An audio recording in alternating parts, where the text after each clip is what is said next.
You wanted the best. You've got the best podcast. The hottest podcast in the world. The Chris Voss Show, the preeminent podcast with guests so smart you may experience serious brain bleed. The CEOs, authors, thought leaders, visionaries, and motivators. Get ready. Strap yourself in. Keep your hands, arms, and legs inside the vehicle at all times, because you're about to go on a monster education roller coaster with your brain. Now, here's your host, Chris Voss. Hi, Voss here from thechrisvossshow.com. There you go, ladies and gentlemen. There are these things that makes official. Welcome to 16 going on 17 years of the Chris Voss Show. Over 2,700 episodes we have up at all times, so you can take a look at them. You know, most podcasts, they only put up the max 300 that Apple allows and that most hosters will allow. But we leave everything we've ever done up, which is very expensive and a pain in the ass, too, I should imagine. But thankfully, we have wonderful mirrors and websites that bounce it around and make sure that the podcast is always running, regardless of whether GoDaddy decides to go to sleep for a day. So go refer your friends, families, relatives to the show. Go to goodreads.com/Chris Voss, facebook.com/Chris Voss, linkedin.com/Chris Voss, youtube.com/Chris Voss. Today, an amazing young man on the show. We're going to be talking about his hot book called Eight-Legged Tail, out February 2nd, 2017. Connor McCue is what you're going to be joining us on the show. We're going to get into it in some of his other books that he have as well, and find out how cool this is and why you should go to Amazon and order it now. He is a dedicated Denver Nuggets fan and accomplished writer. He is the esteemed author of novels, including An Eight-Legged Tail and Vamps, along with various newspaper editorials nestled in the picturesque four corners of Southwest Colorado. He shares his home with his beloved rescue dog, Mo. Not just an author, he also works as an educator, passionately inspiring students to cultivate a love for reading and independent thinking.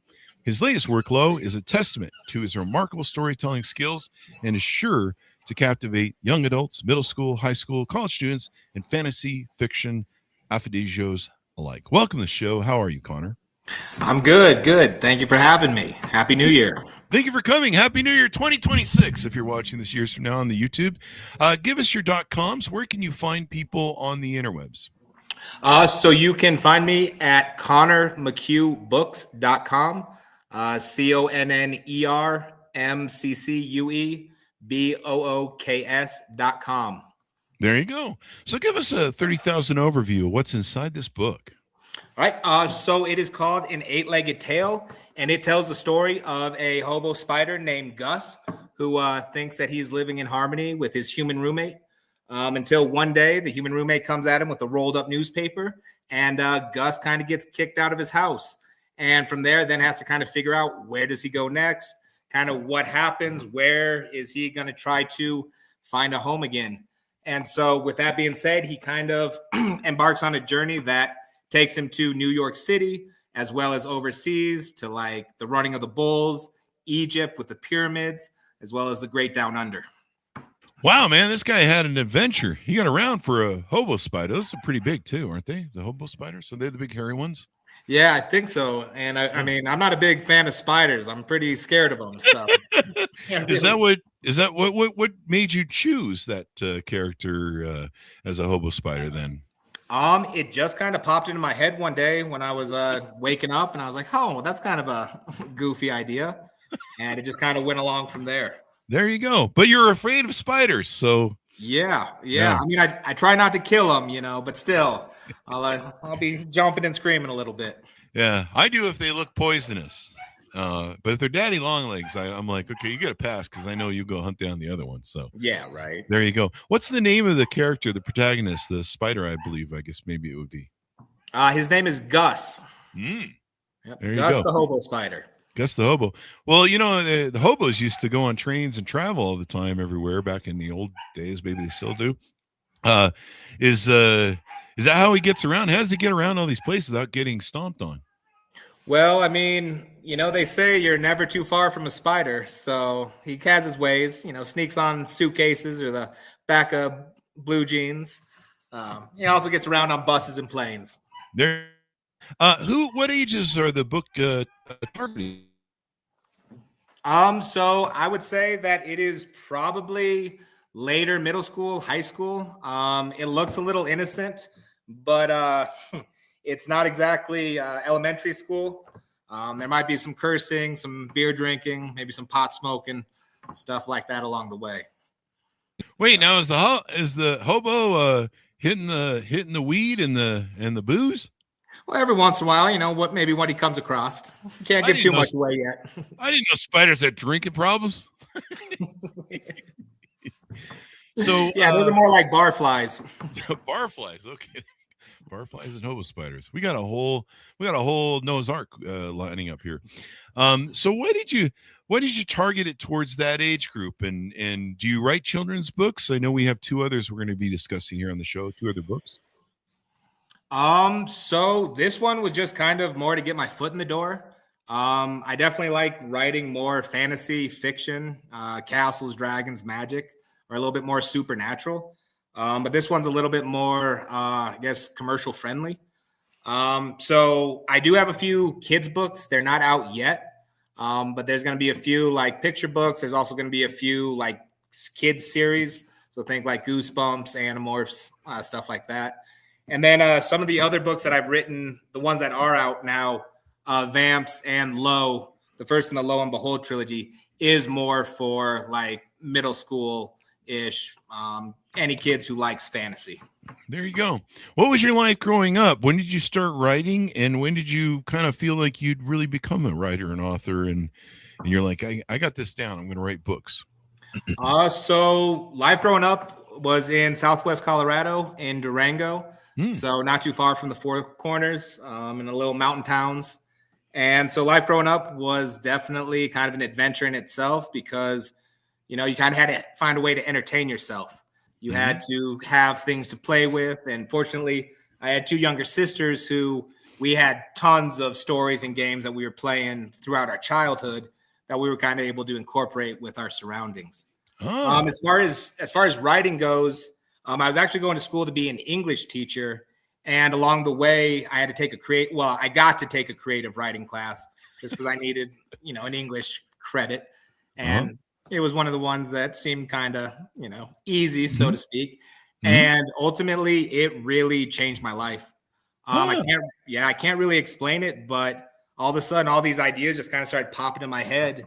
And it was kind of like a connect the dots or a follow the leader kind of thing where I'd have like the beginning, some of the middle, and then I'd have the end down. And then it was just one of those things where I couldn't leave it off to the side. And so I had to complete it, even if it was just for myself. And fortunately, it seems like, some people do like them, which has been pretty cool to see. That is awesome. I mean, it's interesting, the things we do, the things we learn when we go through life, these stories we pick up.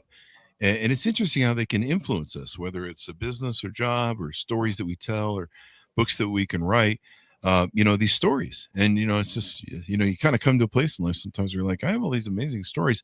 Now, did you do any, a lot of authors we have on the show, especially novelists, I'll tell you a trick they do if you don't know it already. What they do is they tell their publisher they need to go do a study of, what do they call it? They need to go study the concepts of their book. So they write books purposely in like France so they can have an excuse to go there. Ooh, Did you do any hobo spider research? Maybe bring a couple in the house or anything like that? No, but I'm going to write that down, and that's going to maybe be for the second one. I'll go explore some places. Give you some inspiration of their behavior, and don't they the ones they have the really big eyes and stuff move around? Maybe I don't know. I think so. Yeah, on the ones. Yeah. I think you should just get about 5 or 6 of them running around your house because they're not poisonous, are they? I think they might be. Oh, yeah, that might not be a good idea. Research is research. Yeah, keeps you on your toes. Yeah. I mean, a spider bite here and there. Who's gonna live? No, I just Googled it. No, the hobo spider is generally not considered medically significant or dangerous to humans, despite past fears, misinformation, and it's not a health concern. Bites are mild, short-lived redness, and itching. just like other spider bites. Other spider bites aren't fun. They're like even the little ones. You sit there and you got to scrape it until it bleeds so you can get the poison out. Yeah, Itches right. for like a week. But no, I think you should get like a bunch of hobo spiders and I'll go in on some with you. We'll split them. It'll give you inspiration. Their Yeah. behavior and what they're up to, and I don't know. Maybe if you get one a passport, you can send on a trip, and he can come back and tell you how it was, and then you got your whole book written there. All right, like a little pen pal. There you go. Let's talk about some of the other books you have out of the 3 books you publish, and you got more on the way, right? Mhm. Let's talk about these other books and what they're about. Lead off with the second one you'd like to promote. So the second one is called Vamps, and as you can probably ascertain, it is about vampires. And it tells the story of a guy named Nate who's about to graduate from college, and then he happens to get bit by a vampire and finds out that the whole city is kind of being infiltrated by vampires. And what is he going to do about that? Is he going to run, or is he going to try to save the city? So, there you go. Vampires. Well, ladies love the vampires. They love those vampire novels, and yeah, they love werewolves too. Evidently, what was that one series, Twilight? Well, that thing was popular, disturbingly so. These ones don't glitter, so yeah, and hopefully they're better actors. Oh. I saw parts of those Twilight movies, and I was like, "What the fuck is going on?" I mean, I think the whole plot was guys with their shirt off and a chick. I think that's the concept they threw in Hollywood. What's this movie about? Guys with their shirts off and a chick. Yeah, we'll rake in the money. It's some vampire shit. Trust me, they'll eat it up. I think we had a gal on the show who was like 16 or 17, and she was like a prolific vampire genre romance novel writer, and she had like, I don't know, 20 books or something. Oh, really? She was publishing them herself, pumping them out, Mhm. and she gotten this huge thing. So, maybe you need to expand that series there. Get some. Are there any guys with shirts off? That's the key right there. That's the ticket. Yeah, no spoilers. I can't say one way or the other. Yeah. You have to go check it out. We've had a few of those wonderful romance novelists on the show that have the shirtless covers, Oh, right. Yeah. Where you're like, Fabio? This is appropriate for me to be looking at this right now. In the grocery market. Mommy, what's that?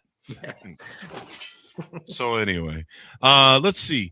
So what's the second book we want to cover? I guess. So the second one just came out last year, and it's called Lo, the first in the Lo and Behold trilogy.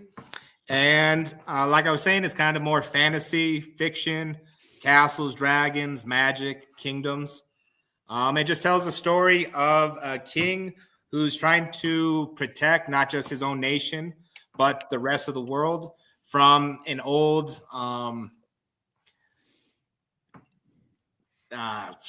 enemy that came a couple years ago, and they don't really know what happened, where it came from, or what's going to happen next, who they can trust.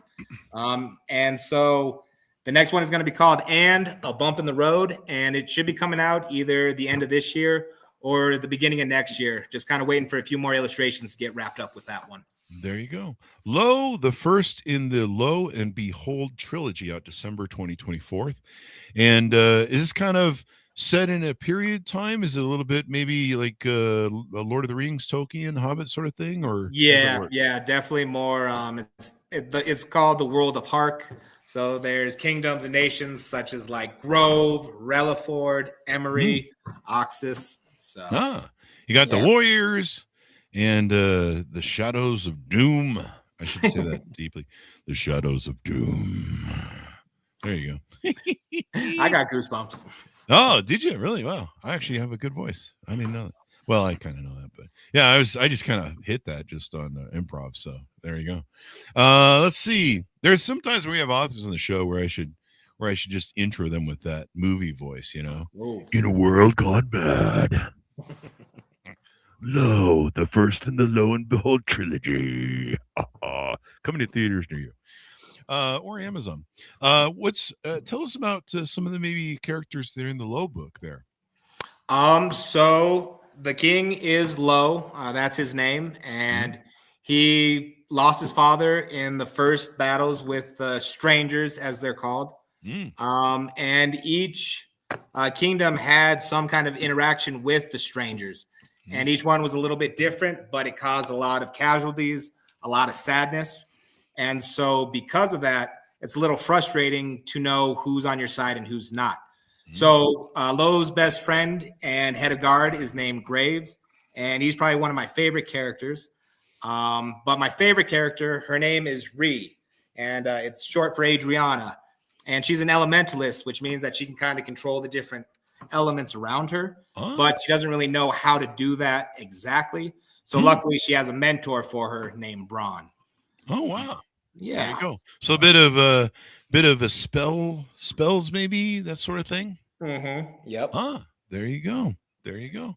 Well, this should be very interesting. And so, do you find you say you have several books on the works there? Are you find you're really developing as a writer? You're getting more prolific. You're writing more stuff and kind of expanding the genre of what you're doing in each of these things. Yeah, I would say so. They each seem to hit a certain niche that I haven't really seen out there as a reader. So I don't know, maybe if that's filling a void that way. Yeah. But there's some books that are standalone. There's some books that are part of a series. So An Eight-Legged Tale is actually the first of kind of not just like a sequel, but also has like a spin-off universe with some different bugs and insects like that, where maybe they come across each other in a cantina somewhere or on the beach or something. So there you go. Yeah. So it's kind of cool that way, where they're not all the same. Where it's not kind of like a paint by numbers, where it's just like, all right, the same beginning, middle, end, just shifted in like a different place. Sometimes we see those with the romance novels. And they told me, they're like, yeah, it's kind of a rubber stamp blueprint at this point, but it's a blueprint that works. So, the audience loves it. No one's complaining. Yeah, not to knock them and stuff, but I think I would just get kind of a little bit bored with just being so repetitive that way, I guess. I would too. I would be like, this dude again. And a lot of, we just had the Tom Clancy folks on again recently. And then they have their own series. I forget their names, Andrew and stuff. But they have their own series. And they have multiple series like you do, where they have all these branch offs, and people really fall in love with the characters. They really enjoy the process. And, and so it gives them kind of a fresh avenue. We have one gal who comes on the show. I think she's in her 90s, really delightful. She's written probably 120 books, and she even started late, but she's really good with her novels and the series that she's written and the characters in them, and people just fall in love with them. But one thing that's interesting is she'll have people come up and tell her things about her characters through, dozens of books. They're like, do you know so-and-so was an alcoholic? And she's like, no, are you really? I know he drinks. And then she realized that her ex-husband was an alcoholic, and she'd written him into the book. And so it's kind of interesting how the interplay between author and reader and fan goes, and what you can develop with these series of books. And then she hops, I think she has like 4 or 5 series. And so she can hop and just refresh with each one, like we've been talking about. All right. So there you go. Awesome. Yeah. Just build it out. And I like how you're kind of like a writer of, different genres. So you can spread yourself out there. If one really takes off, you can maybe roll with it and stuff. What is your process for writing? How do you writing all these books, we got stuff coming out. What's your process for writing that you help? I mean, some writers will write at least an hour a day. What is your process, and how do you go about inspiration? Oh, that's a good question. So a lot of it is by myself with just a composition notebook and handwriting it down first, while just an old listened to playlist of music that I've listened to 1,000 times is blaring and blasting. And because I found like if I listen to music that I haven't heard before, or if I haven't really heard it, I'll be focusing more on that. But if it's music that I've heard 1,000,000 times, but I still like it, that just kind of gets me in the groove. So when that's happening, I'm maybe not the funnest to be around because I'm not there and you can hear me from my room. But so then from where the book is, like once I've written it in the compositions and finished it, then I'll type it up and see how it is, maybe make the corrections where I don't want someone else to read it. Because that's happened a few times where, it'll be a first draft where I haven't gone back and taken out things that maybe, shouldn't have been in there, maybe were a little funky. And then I have my, 99-year-old grandma reading it where I'm like, ooh, I should have pulled that out. So yeah, that took a few times to learn. So from there, then once it's all typed up and I've kind of done the first revision, then I've got a pretty good group of friends and family that I can send it out to. Oh. And they are good enough at not pulling punches. They will let me know exactly what they think, what's good, what's bad, maybe what needs to be sanded down or what needs to be fixed a little bit. And it's just a really fun process because, kind of like that old saying, there's too many chefs in the kitchen. Oh, yeah. I don't believe that for books because every idea, every eyeballs on it just helps maybe make not that one better, but the next one that I'm working on. So I'll at the moment I've got 2 books that I'm trying to get published this next year-ish, just kind of waiting for those illustrations again. And then at the same time, I've got about 12 that I'm getting through the first run through. And then at the same time, I've got about 3 or 4 that are just kind of percolating that I've been pecking away with, just thinking about like, how are we going to finish it? How are we going to go from there? So I kind of find like whenever I get stuck on one, there's another one that I'm excited to go back to because I haven't seen it for a while. It's kind of like a new boy.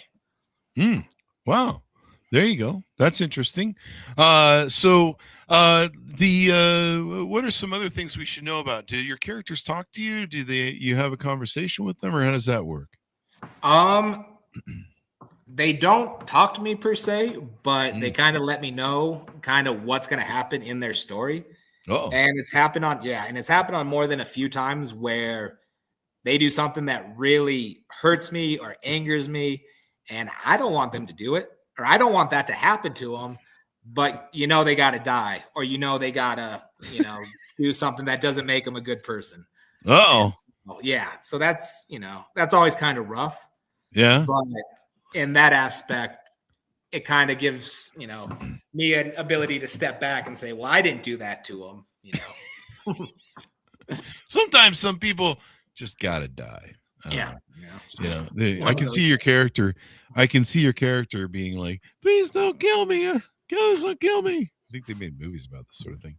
Anyway, yeah, very insightful, very interesting, all that good stuff. So the future brings, is there any books that are coming up very soon that we should know about? So just a bump in the road, the second low one. And then still just kind of working on that kids series. It still doesn't have a title yet, but it's all there. So there you go. That's the most frustrating part, because normally, the titles come when I'm thinking about it. And this one's kind of been eluding me for a little bit. There you go. Eluding you. All right, then fun is fun. Let's give us a final pitch out for people to order up the book, where they can find it on the interwebs and .coms. Awesome. Well, you can find me again at ConnorMcCueBooks.com, ConnorMcCuebooks.com. You can also find me at Maria's, Barnes & Noble, or if you'd like to support a local bookstore in Durango, Colorado, it's called Maria's Bookshop. And they're just an awesome place that has been with me since the beginning. And if you ever get a chance, swing by Durango, check them out, or check them out online. So there you go. Does that area of Colorado help inspire you at all for your books? It's a beautiful area, my understanding. Not so much. Yeah, it's not so much yet. Well, in Colorado, you got those loose laws on different paraphernalia of weed and whatnot and everything. I think everything's legal there now, isn't it? Or yeah. everything. Yep. Wow. Just about. So Well, I'll order me a diet soda then. Well, thank you very much, Connor, for coming to the show. We really appreciate it. Yes, thank you. Thank you, Chris. All right. Thank you. And thanks, Jonas, for tuning in. Order up his book wherever fine books are sold. An Eight-Legged Tale, out February 2nd, 2017. Connor McCue has been with us on the show. Watch for his future books and go grab up his current books and all that good stuff. Is there anything on your website, too, that maybe can people reach out to you for autographs or follow up with you on a mailing list or something so they know what you're doing in the future on that website? Yeah, absolutely. You can either send me an email, you can subscribe to the newsletter, or if you'd like to, you can even order the book. And if you want to take a picture of yourself somewhere really cool and post it onto the website or send it to me through an email, that's kind of been a fun thing to do. Oh, wow. Yeah, that's really great. So they can find your contact information all there and all that good stuff. Yeah. Yep. So, all right. Well, thanks, Connor, for coming to the show. We really appreciate it. Thanks to our audience for tuning in. Go to goodreads.com/Chris Voss, LinkedIn.com/Chris Voss, Chris Voss, one on the TikTok, any and all those crazy places on the internet. Be good to each other. Stay safe. We'll see you next time. You've been listening to the most amazing, intelligent podcast ever made to improve your brain and your life. Warning, consuming too much of the Chris Voss Show podcast can lead to people thinking you're smarter, younger, and irresistible sexy. Consume in regularly moderated amounts. Consult a doctor for any resulting brain bleed.